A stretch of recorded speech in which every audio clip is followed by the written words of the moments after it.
Hello and welcome to another episode of the Sliding Doors podcast. We're joined today, for those that haven't seen us before, we look at those kind of what if moments, those sliding door moments in life, based around a couple of categories, and we just talk through kind of shared life experiences. My guest today is the lovely Rhiannon, and I'm going to hand over to her now to introduce herself. Hi, my name is Rhiannon Lammie. I'm an HR business partner for a healthcare company. I'm delighted to be on the podcast today. Thank you for having me, Rob. Perfect. Let's kick right into the first category. As is tradition, it's all around kind of love and relationships. So what's your sliding door moment around that? So my sliding door moment, I had to really think about sliding door moments in general. I even found myself Googling the film, trying to work out what does that really mean. So it has been quite interesting to reflect on that.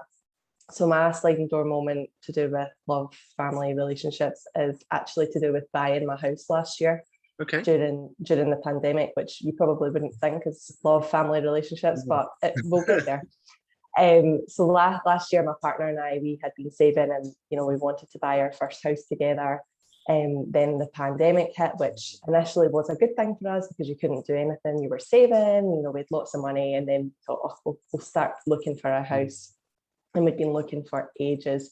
We'd been to see lots of different houses. We'd actually put in a few offers, which transpired to be unsuccessful because the market was booming at that time, or just at the start of when it started to boom. And then we found a house that we both totally fell in love with. It was about a 25 to 30 minute drive away from where both our families lived, where we grew up. By chance, I knew the person who was selling the house, and I only knew that when I got to the door and they were there.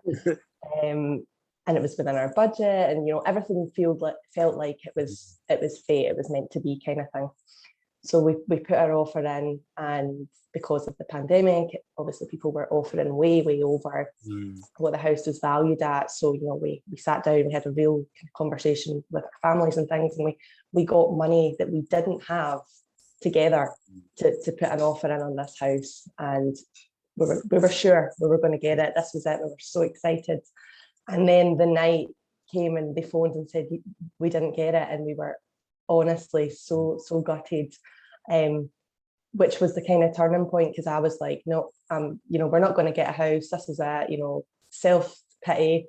And my partner was like, let's just look online, and we'll do it. We'll start again. It's not the end of the world. And we actually found our current house had been put online that week. It was new builds in our hometown that we didn't even know existed, because they were sort of tucked down a side street within our budget. And we got in the car that night. I was in my jammies, I was raging. And we went down and we seen them, and there were these houses in a very familiar area that we had never seen before. So we put an offer in. It got accepted that day. In fact, it was the day after. And then we ended up with our ultimately dream house at this point in time, which then meant we got to spend a lot of time with our family and friends during the pandemic, which actually, if we had bought that house 30 minutes away, we probably would have been quite isolated for the last 18 months. So it actually worked out for the best, because we were able to go for dinners at our family's houses. I was able to go out walks with my mum, because it's only it's within walking distance to both of their houses. Martin's sister's house, my sister. It really did work out for the better. So really, that was it felt insignificant at the time that we didn't get that house and it's the end of the world, but now we've got this new house.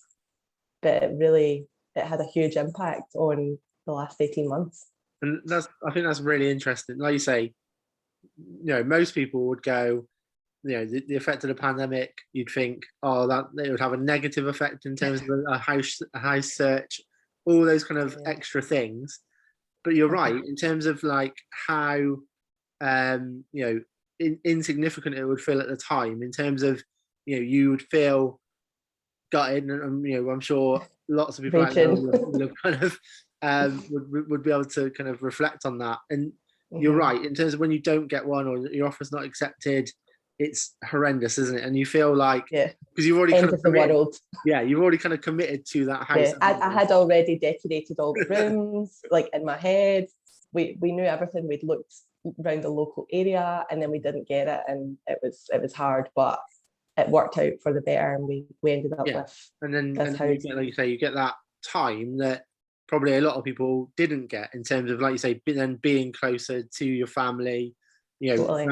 that kind of ripple effect of, well, actually we've got a closer house. We then, like you say, because you couldn't have foreseen that at the time in terms of how this was going to go, and what lockdown 4,000 would be in by this point, and all these things you couldn't have foreseen any of that. So you kind of go, it'll be nice to be kind of closer, but then obviously then the wider impact of that and being able to be closer because of everything that's kind of restricted. Exactly. It really was amazing. Yeah, it worked out for the better, and it was so valuable to have that time with your families when you couldn't go out, you couldn't do anything socially, or go to restaurants or anything like that. So just being able to go for a walk with my mum was precious, And just to kind of go back a bit, in terms of at the start of that story, you mentioned the quite old film. For those that are the younger viewer, there was a film called Sliding Doors. So I haven't just randomly come up with this name. It is kind of based off a film that I believe came out in the 90s, didn't it? In terms of Gwyneth Paltrow. Yeah. So to add context, there is a film that kind of has influenced the naming of this podcast, in terms of kind of, for the younger viewer that probably hasn't heard of that film. I certainly haven't heard of it for a long time. So yeah, just to kind of add a bit of context there on that film. So kind of moving into our next category, as again is tradition, it is all around kind of work and career. So what's your sliding door moment there? So my career moment, my sliding door moment, is actually to do with getting my current job at the moment. So in April this year, I had finished my master's degree, which I was over the moon about, submitted my dissertation say on the Wednesday or the Thursday, and I had a candid conversation with my partner that night to say, what would be your sort of ideal next move, next position, all of those type things. And I said, I would love to, go for a step up job in HR, and it's like a promoted post, and also work with an international company, be able to travel, work with people from all over the world, to get a sort of a broader cultural view. And then the next day, I got a message on LinkedIn from a recruiter who was recruiting for my current company, saying, we've got this HR business partner job, ticked all the boxes that I was looking for, with travel to the Caribbean, Africa, Middle East, and the US. So obviously I was kind of skeptical. I was thinking, it was one of those moments where I thought, someone's listening to me on my phone, when you say things and then you get an advert. I thought, this is not real. Went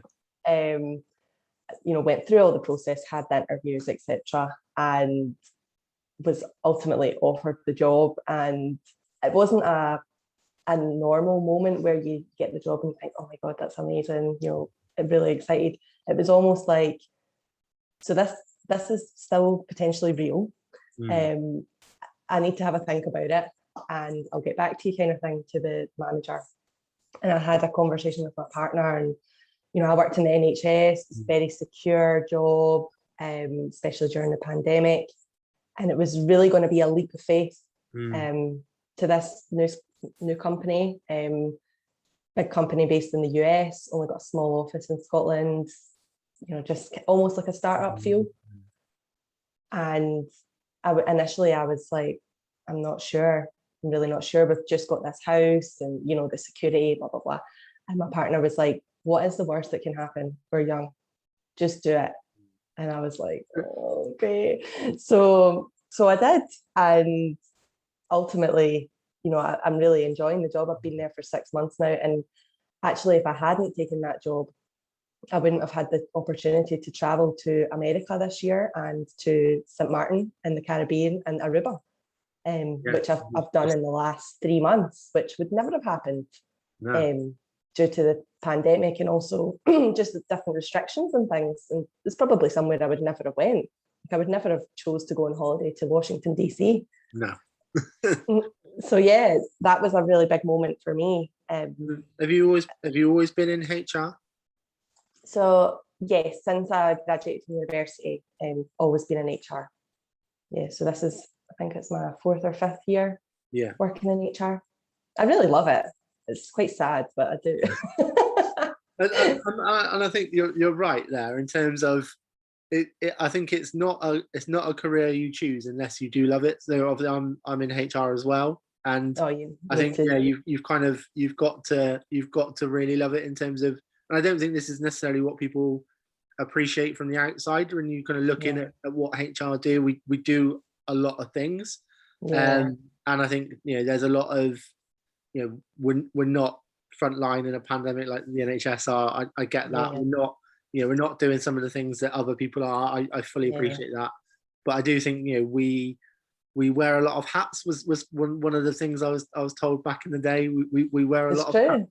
And it's so true in terms of... You need to be an expert in so many things, although you can never be an expert in everything. You need to know a lot about a lot of different things in HR to be able to keep everything moving. And without us at the back end, almost, the front end wouldn't be able to keep going, like get paid, your wellness strategies, all of these different things that only you would know if you worked in HR. Or appreciate. And this is what I find as well is it's not necessarily people maybe perceive it as an easier job because it's you're office based largely, aren't you, in terms of kind of and what you do day to day comparatively to, like we say, some of the healthcare sector, for example. But it's not easy. No job is easy in my opinion. Having a variety of them. So I think it's certainly, and your role sounds good, and your partner was absolutely right. You don't necessarily know unless you take that chance, do you? Exactly. And would you have regretted it if you didn't? I mean, probably. So I'm glad I did, even if in the long term, I changed jobs in a couple of years. At least I've took this chance. Yeah, and like you said, that will only help in terms of for those that aren't, I guess, in HR, business partner is obviously quite a significant role, isn't it, in terms of your career. So even like you say, if it is only for a few years, that will only help you in terms of where you go next, won't it? So I think it's exactly. It certainly sounds like you made the right choice. Definitely. Let me just pause for 2 seconds. I'm going to turn my washing machine off because I can hear it and it's so loud. So just 2 seconds. So moving on to kind of our third category, and it is one that always kind of fills me with a little bit of fear, because it's the one I know least about, and it's obviously the wildcard question. So kind of it's over to you in terms of your kind of sliding door moment. So for me, the one that probably has the most significance was when I was at university. I studied abroad for a year in Seville in Spain, which was amazing. Absolutely loved it. Spoke Spanish as part of my degree, learned and spoke it when I was there, so it's amazing. But when we were choosing in third year to go abroad, I had selected Alicante. Okay. And I was going to Alicante all the way up until maybe 2 months before I went to Seville. And something in the back of my mind was telling me, maybe you should go somewhere less touristy, get more of a real culture immersion, just do it. And I debated it for a while, but I ultimately chose to go to Seville. And when I got there, I found a flat on Facebook, like a shared flat within the centre of Seville. And I shared a flat with a Belgian girl who is now my best friend. And that was in 2015. And if I hadn't chosen to go to Seville, it wouldn't have started the chain of events of us getting to know each other, becoming really close. We did so many different things in Seville together, like lots of different experiences. We traveled, we went out together, we went to uni together. You know, she came home at Christmas to Scotland and spent New Year here. I've been to Belgium. We've been on holidays and met each other in different countries. And we've got a true bond where she's French, Belgian. Obviously, I speak English. We've got a common language of Spanish together, but sometimes it's a mix of all three because sometimes there isn't the word that we both know. No. So yeah, that was a real sliding door moment for me. If I hadn't went to Alicante, I wouldn't have got to know Julie. No. And do you think that was, like you say, it was just that, like, that unexplainable kind of niggling moment in the back of your head to go, I just think I need to go somewhere else. Yeah. It was just one of those, I think I should, but I'm not sure. I don't know why, but I should. And then that was a kind of decision I made for myself. No, I'm definitely going to go. And, you know, got the ball in motion, and, you know, it's worked out really well for the better. I always wonder what it would have been like spending a year in Alicante, because a couple of people that were in my class that went there, I mean, they had a good time, but I don't think they learned Spanish the way I did, because in Seville, there's not a lot of English. It's a very different accent as well. So now when I do speak Spanish, I've got a southern Spanish accent, which is quite interesting. And people know that when they're Spanish. When I went to Aruba a few months ago, a lot of the team there are from Spain. And when I did speak Spanish, they knew it was a southern Spanish accent. So yeah, it was cool.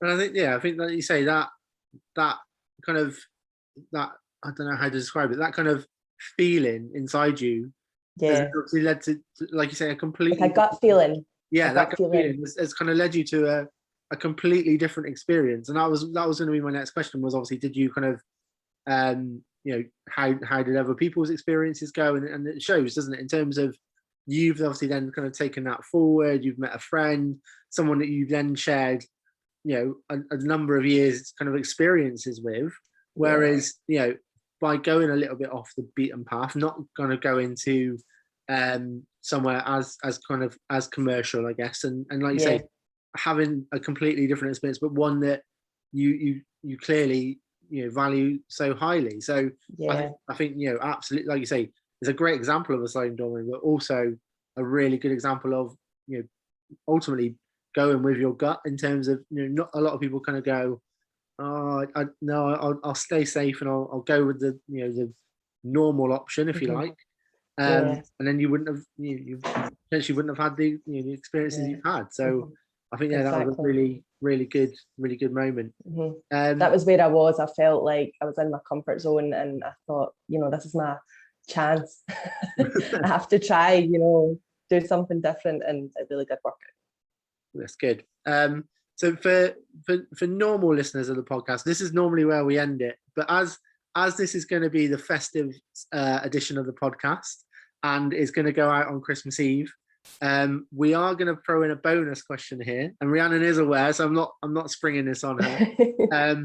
We are going to ask us a Christmas sliding door moment, if you wouldn't mind. Yep. So my Christmas sliding door moment is probably more related to love, family, relationships, ironically, but it happened at Christmas time, so that's why I'm calling it a Christmas moment. So it's related again to being in Seville. So I went to Seville in the September, and I came home at Christmas just to spend a couple of weeks with my family before going back again for another 6 or 7 months. And I came back midway through December, and while I was home, I reconnected with an ex-partner of mine who I probably wouldn't have even seen had I not come home. And we, you know, we spent a bit of time together over Christmas periods, and ultimately now we live together. Really. So had I not came home at Christmas from Seville when I was spending a year there, and you know, met up with my current partner at that time, we probably wouldn't be together now, and we've been together for 6 years. Spent a lot of our adult life together, And actually, he was my first boyfriend when I was really young. So it's kind of full circle. It's mad, that, isn't it? Like when you say you were kind of off the radar, you were in Seville, you've come back for Christmas, because obviously that is generally what people do, even if they are away. They kind of come back for Christmas, and then that's happened, and like you say, the sequence of events then, and to kind of where you are now. You know, what happens if you have Christmas in Seville? Do you know what I mean? Exactly. It can kind of completely have changed things, couldn't it? So I wasn't honestly too fussed about coming home at Christmas. For a long period of time, I wanted to come home and spend, you know, the actual holidays with my family, but I wasn't going to come home for like 2.5 weeks. No. But then the way the flights worked out and how expensive they were and things, it worked out I came home for just about 3 weeks. And the night I came home, I bumped into him, and then, you know, the rest is history kind of thing. So it was almost like a Christmas miracle. Yeah, Christmas miracle. That sounds so cheesy, but true. And it is, like you say, that those sequence of events to all line up for that to happen. That I think that's a really good example of a sliding door moment, isn't it? Like you say, for the flights to line up, for you to be in that exact place at that exact time, and here we are now. Weird. It's when you stop and reflect on it, isn't it? It does. You kind of go, okay, a lot of things happen there for that. It does make you think there must be like a higher power somewhere or something that's doing, you know, putting all these events together. So on that I think that's a great share, and on that note, I'm gonna draw the podcast to an end. Thank you for your time. If everyone can kind of like, share, and subscribe. Like I say, the episode is going to go out on Christmas Eve, so Merry Christmas, everyone, and obviously we'll kind of see you in the new year. Thanks.